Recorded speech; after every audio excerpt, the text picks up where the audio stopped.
भारत का किसान ऋण में जन्म लेता है, ऋण में पलता है और किसान धरती पुत्र की फसल की कीमत खरीदने वाला तय करता है।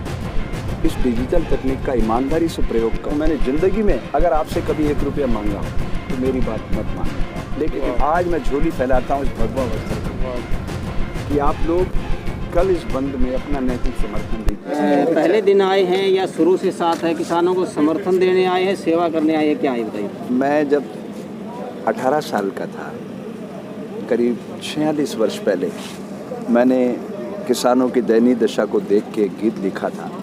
और उस गीत में स्थिति बिल्कुल वही की वही जस की तस है। सरकारें आती रही जाती रही, किसान को अन्नदाता कहते रहे, लेकिन कोई परिवर्तन नहीं हुआ। भारत का किसान ऋण में जन्म लेता है, ऋण में पलता है, ऋण चुकाकर ऋण और अपनी भावी पीढ़ियों पर छोड़ के चल देता है। ये दुर्भाग्यजनक दृश्य बदलने के लिए सरकारों को बहुत मेहनत करना चाहिए थी, उन्होंने इस पर कोई ध्यान नहीं दिया। मैं प्रमाण देता हूँ आपको, दुनिया की सारी वस्तुओं की कीमत बेचने वाले तय करते हैं और किसान धरती पुत्र की फसल की कीमत खरीदने वाला तय करता है। यानी उसका प्रोडक्शन कॉस्ट भी उसको मिला नहीं मिला इसकी कोई गारंटी नहीं। क्या ये एक अच्छे लोकतंत्र का लक्षण है? कितनी पीड़ा की बात। मेरा पूरा जीवन समाज को समर्पित हो गया। 3500 स्कूलों में मैंने बच्चों को शरीर, प्राण और विचार के मध्य संतुलन बनाना सिखाया। मेरा सपना था कि बच्चे, हर बच्चा जो उसके अंदर सुप्त विवेकानंद है वो जागे और बिल गेट्स बने और दुनिया को खुशहाल बना सके। देखिए, आज हम डिजिटल तकनीक के युग में खड़े हैं। हमारे देश का एक बच्चा सुंदर पिच्चई, जिसने लैपटॉप से पूरा रिसर्च करके एडवांस टेक्नोलॉजी को ढूंढा और आज गूगल में 1800 करोड़ रुपए साल का पैकेज कमा रहा है। 1800 करोड़ रुपए, यानी 5 करोड़ रुपए प्रतिदिन के वो कमा लेता है लैपटॉप से।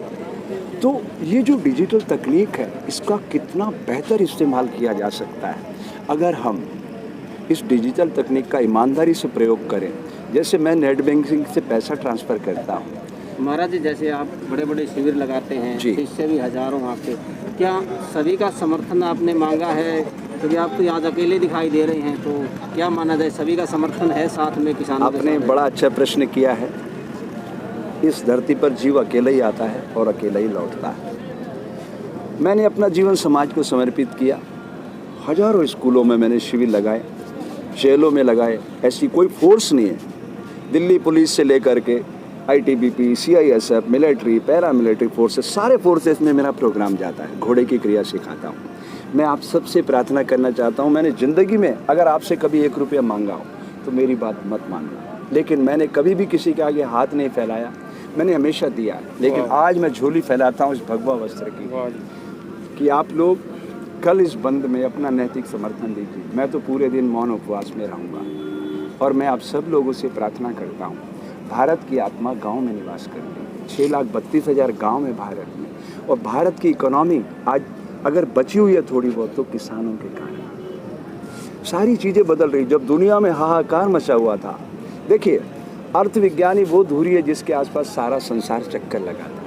अगर हम भारत को समृद्ध देश बनाना चाहते हैं तो किसानों की माली हालत सुधारना होगी। किसान सिर्फ खाली अकेला किसान नहीं, उसके पीछे कितने लोग जुड़े हुए, हम सब जुड़े हुए हैं। तो हम सबके नैतिक दायित्व है कि जो हमारे जो जनप्रतिनिधि हैं, जो हमारे चुने गए, अब्राहम लिंकन साहब कहते थे, जनता का, जनता से, जनता के लिए।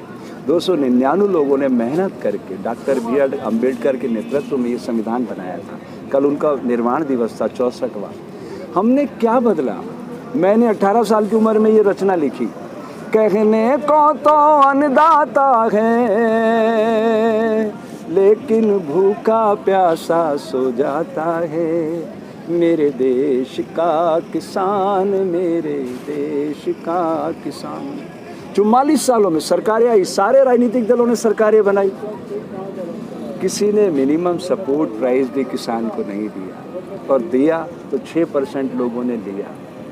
आज ये लोग कहते हैं ये पंजाब हरियाणा का मूवमेंट है, उसके पीछे पॉलिटिक्स है, क्योंकि उनको पता है कि ये आंदोलन उठना है यहाँ से। उनकी ज़मीनें जब खिसकेंगी तो ये तो बहुत ही मेहनतकश लोग हैं जो सबसे ज़्यादा MSP भी अपना फसल बेचते हैं, जागृत किसान है। तो आवाज़ तो उठना थी, मरा हुआ किसान क्या आवाज़ उठाएगा?